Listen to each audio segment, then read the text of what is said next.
I had this secret. There's a darkness inside of me. It followed me here. And it's gonna keep coming for us.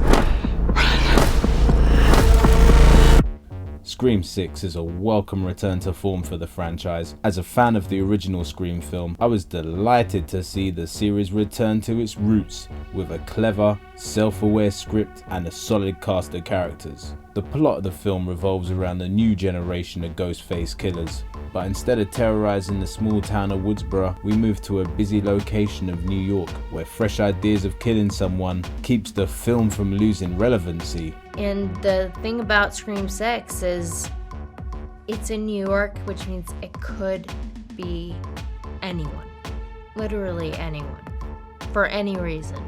If you look at the first scene with Samara Weaving and the use of mobiles and dating apps, it sees the franchise stay with the times. Really, the film has to evolve if it's gonna succeed. I think it's, if not more scary, to be in a place filled with people when you don't know who the killer is, you know? I feel like that would be, in my opinion, more scary because it's full of people. You don't know, who they are. The film picks up a few years after the events of Scream 5, with the core 4, to be fair. The way Mason Goodin says the core 4 is highly entertaining, but now they are dealing with the university life. But Sam is still traumatized by everything that was exposed to her in Scream 5.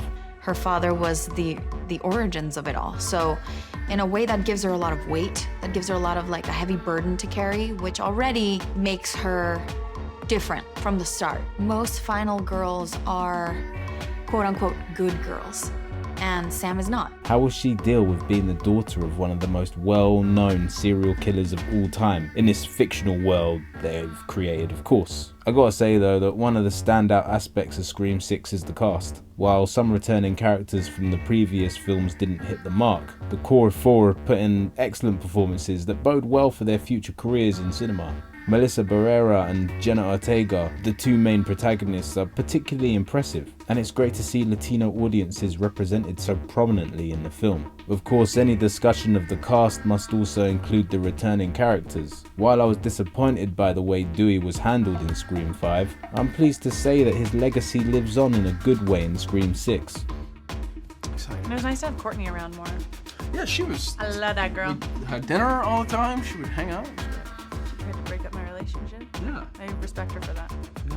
Courtney Cox also brings her A game as Gale, and it's refreshing to see her character get some meaningful screen time after being somewhat sidelined in some of the previous films. I loved it from the second I read it. First of all, I was just so happy that I survived Scream 5. The writers are incredible, and it's so scary, and I'm so excited that Gale Weathers was back in it. However, I have to mention Kirby's face, played by Hayden Panettiere, which seems to have undergone some rather unfortunate surgery between Scream 4 and now, making it somewhat distracting at times. Another aspect that sets Scream 6 apart from its predecessors is the script. While some of the scenes are weaker than others, the psychiatrist scene comes to mind, overall the writing is sharp, clever, and frequently hilarious. The film's self-referential humour is on full display, with my favourite reference going to Letterboxd. I've said it before and I'll say it again, great app. But I digress. It's very clear to see that the filmmakers had a lot of fun crafting this story, and that sense of joy is infectious. You know, the incredible thing about what they're doing with this story is, it's kind of insane. They've people of color as the leads, people of color who are surviving,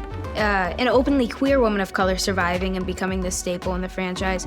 So important, not only for people watching, but then also just for accuracy of the time and making the film a bit more relatable. The horror elements of Scream 6 are also worth mentioning. While there are certainly some jump scares and tense moments, the film is at its best when it goes all out representing the horror genre. The ladder scene was played out well, and the convenience store scene was tense. There are several classic Scream moments where the characters are aware of horror movie tropes and use them to their advantage, and these scenes are some of the most memorable. The reveal for the killers is also something quite unexpected. That was definitely a good thing. It's important for a Scream movie to have a good reveal of the face or even faces behind Ghostface, and this year's was played out to perfection, definitely trumping last year's limp finale and honestly being the most memorable since Scream 2. I have to say that Scream 6 is easily the best entry in the franchise since the first film. It's a fun, clever, and genuinely a scary movie that manages to balance its various elements perfectly. 4 out of 5 stars? Yeah, why not? And with Paramount reportedly looking to release one Scream film a year, it can only mean good things for the franchise. I hope they really do take into account the Marvel Cinematic Universe's lull at the moment and work out a smart way to not rinse out their current successful IPs.